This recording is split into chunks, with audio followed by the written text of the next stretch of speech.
Hey everyone, welcome to another episode of That's All Funny, episode number 704. Yeah, we're doing it, right? Okay, sure. No, just here chilling, getting ready for I'm getting hired for a job, so I'm just but it shouldn't affect the podcast very much other than me just trying to be lazier, trying not to do shit, but we'll see. We'll keep you updated with what's going on in the world of That's All Fun. Nah, I don't know. Otherwise, I just want to get to working, so I don't have to bow down to any sponsors, like because they're knocking down the doors. Oh boy. But yeah, no. Otherwise, interviews will be a little bit more trickier, but I don't think so. I'll try to find ways to book people, and it'll be fun. It'll just be another challenge, and it'll be a good challenge. I need to be challenged at the moment, but not challenged like mentally retarded challenged. I mean, just challenged, in terms of my skills with like school and stuff. But anyway, let's check out the news. That's why we're here, right? Wait, no, that was good. That was pretty decent. Okay, let's check out the news here.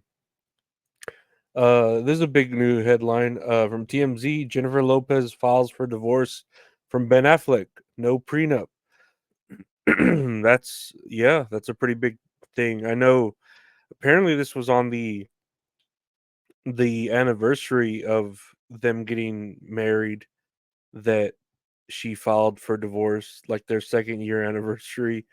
And I don't know. It's kind of like, why did they even get back together? But you know, that's that's any relationship. That's not just celebrity relationships. No prenup though, that's good. They can kind of do it clean without having to split up each of each other's millions upon millions of dollars to worry about. While I'm here like telling the cashier, hey, that chorizo I just bought, it's not 2.19 like it rung up, it's $1.69 like it says on the sign, and you should change it because I need to save that, 60 something, 80 something cents, because I'm fucking dying without money. I'm dying to save every bit of fucking money in this fucking Biden economy. But hopefully, Kamala can fix it, even though she should be able to fix it already because she's already in office. But nope, she has to get elected to fix it for some reason. But yeah, hopefully this hopefully they can both find love somewhere else. Yeah, sure. Yeah, Jennifer Lopez needs help finding love somewhere else, and so does Ben Affleck. No, I think they'll be fine. I think I think time heals all wounds, and they will recover from this, hopefully. And now my eyes are gonna be hurting because I'm rubbing them, and they just hurt. They just start, of course, right during the recording of the podcast, they're gonna start burning because I hate myself. Next year on the news, and this is still entertainment. This is from Deadline. Chick-fil-A is moving aggressively into the entertainment space with plans to launch a slate of originals for its own streaming platform. That's all we need is another streaming service, and it's by Chick-fil-A of all people. I don't know what I could I could see Chick-fil-A doing like cartoons like with their mascot. I don't know if his name's Chicky Chickerson, and I don't know what the fuck his name is. It's probably something stupid like that. His name, like in the Happy Meal or the Chick-fil-A kids meal. I don't know much because I don't ever really order kids meals from Chick-fil-A. It's always just breakfast if I do go to Chick-fil-A. What they really should do if they really want to fucking open up Pandora's box of profits is be open on Sunday like a normal fucking restaurant and make so much money if they were open that extra day, especially with football season and holidays and stuff like that. They would make so much money, but they want to follow the Lord's work and all that, or I don't know, so, some weird excuse for just being closed on a Sunday. Maybe that's the day they refill with adrenochrome and all that with the children and the vats of fucking young miners' bones and whatever melted together into that blue stuff. I think that's what it's called, the blue stuff. But I don't know. I it'd be just be weird to see a movie produced by Chick-fil-A or a movie, that's not. I hopefully it's entertainment and not just like Catholic or Christian or religious or anything like that, because that's all I expect them to show in their entertainment site is stuff related towards their beliefs, and it's either leaning right or religious, and I mean, that just gets boring. It gets boring super fast. Is the what's that one site that does like the Sound of Freedom and the Sound of Hope and all that and all the other Kirk Cameron type movies? It just gets boring. We don't want to just see that. We want to be entertained. But who knows? They have enough money. Maybe they can get the rights to a bunch of random exclusives or some baby shark shit and just really fucking go hard in the paint for the kids. So we'll see that. We'll see if we see any movies produced by Chick-fil-A in the future or Chick-fil-A Studios or whatever. Next year, is this last? Marty? No, this is next. We tracked down, and this is an article from IGN. We tracked down an old Sega Dreamcast console that once belonged to Minnesota Governor and Vice Presidential candidate Tim Walz, and we may have also uncovered at least one game that the former teacher turned politician enjoyed: Crazy Taxi. So this has to do with the vice presidential candidate on the Democratic side, uh, Tim Walz, and people are saying shit like, "Oh, he he was into the Dreamcast." Yeah, okay, this is like that should just be it, right? That should cut it off. But a lot of people are interested in this. A lot of people, because the Dreamcast is a very niche system to be interested in. It didn't last very long, and I never owned one personally. I hear it was ahead of its time and had really good graphics, uh, stuff like that, online play. Uh, but apparently they're trying to spin it too. I'm saying apparently like 18 times in this podcast, but they're trying to spin it too to where he was so addicted to the gaming console that he had to have it taken away by his wife. And they're trying to spin it like, oh, games are that bad at addicting people, and they're just as bad as drugs, blah blah blah, scooty booty boo, and all that. And dude, it's just people trying to escape. Like this guy here, and he's pretty old. So when the Dreamcast did come out, he was probably like an adult, not a child. So maybe he just wanted to escape. I mean, the way he comes out to his entrances, he looks like a androgynously gay to where he doesn't really want to talk or deal with his wife. He just wants to hang out with his online homies, you know, and whenever he's around them, play a little grab ass. But we've all been there, right? But it's weird how the media, tries to spin it like that. Like, oh, he had a gaming addiction and his wife had to literally tear the console away from him. And it's like, dude, I don't know. Spin it however you want. It's just a dude who liked to play games. Uh there are a lot of people out there who like to play their consoles as an adult, and nothing wrong with that. And especially with the Dreamcast, not too bad, right?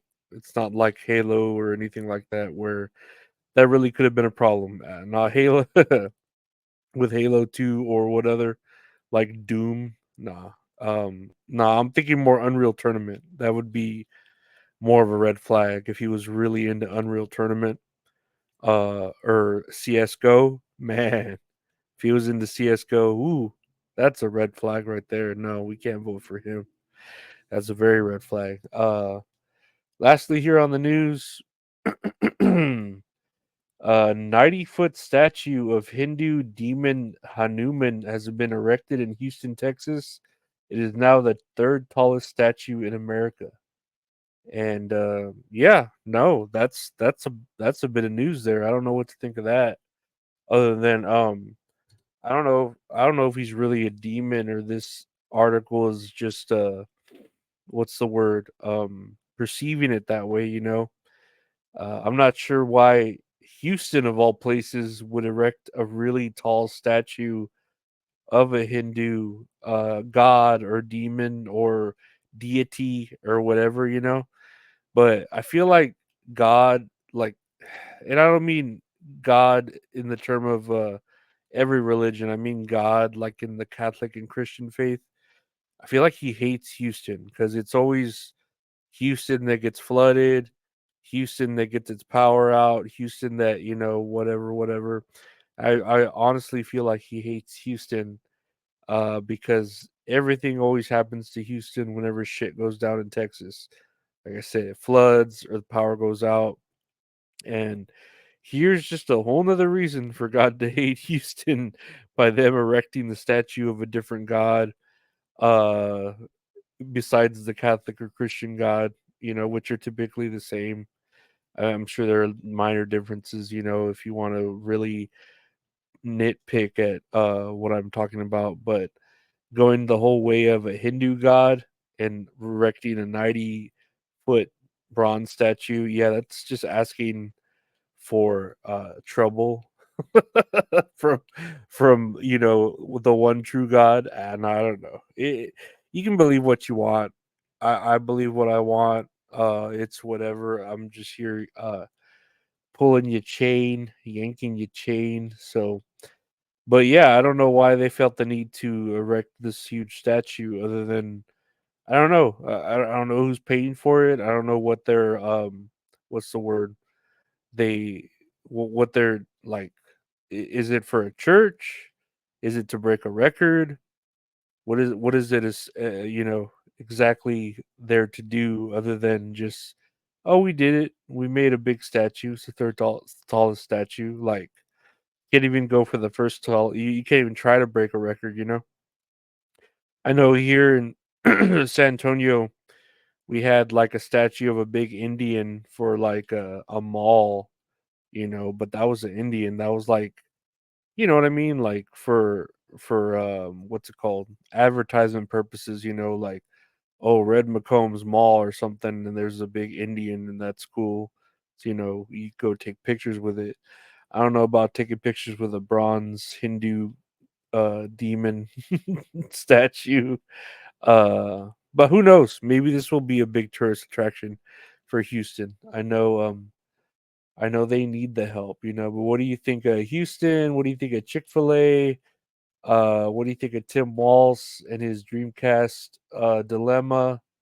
What do you think of Jennifer Lopez leaving Ben Affleck? Do you think that's a good thing for this timeline? Is that what we need? Is he going to get back with Jennifer Gardner? I don't know. Was he ever with Jennifer Gardner? I don't recall. My eyes are burning. I can't seem to get the tears rolling through to heal them. So all I'm gonna say is that's where's the music? I can barely see the music. Wait, is that it? Okay. That's all funny, guys. I want to thank you for listening to the podcast. That's all funny. The one where podcasts available, just search That's All Funny. The podcast my buddy Keith called That's All Kayfabe. We're talking about wrestling. Search That's All Kayfabe where podcast available. You can listen to it. If you want to hear the podcast or Salad talk about a movie, watch, play a little game, just search for Tits and Areolas with Mint Salad. You'll find it. Um, again, she's beautiful and piece of shit. It works out. If you want to listen to that, just look for the podcast. We have video versions on the YouTube channel of everything I just mentioned, plus extras. Different videos of me playing games. Like I said, the live versions of Tits and Areolas, so you can watch all that. Yeah, no, you can check out the Patreon if you want to help support the podcast or any of the donation links over here. Patreon.com/Lorenzo Ariola. You get episodes earlier, bonus episodes, lead episodes, ad-free episodes. If you want to check out the art for the podcast, check out at Retro Horror Inc. on Instagram or Twitter. That's at Retro Horror Inc. You can, get your own art commission from him. It'd be great. He's a great artist for autographic art. I want to thank all my Patreon members for subscribing. Everyone else, like, subscribe. Take care. Stay safe.